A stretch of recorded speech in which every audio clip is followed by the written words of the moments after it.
Hi everyone, this is Chelsea Watson, and this is my presentation on some of the government officials of California. Our federal senators are Alex Padilla and Dianne Feinstein, and being that California is a Democratic state, it is not surprising that they are both members of the Democratic Party.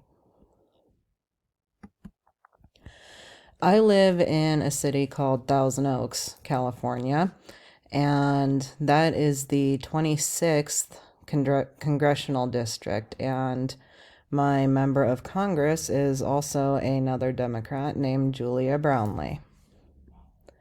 And this is the map of the district.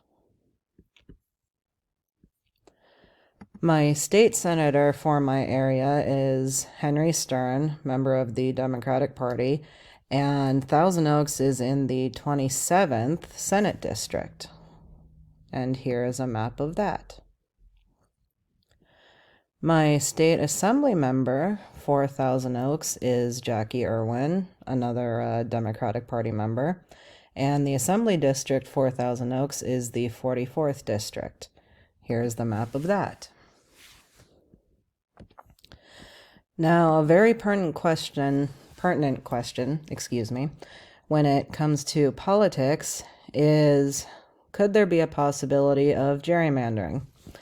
Well, gerrymandering is defined as the practice of setting boundaries of electoral districts in order to make favorable results for certain groups or political interests.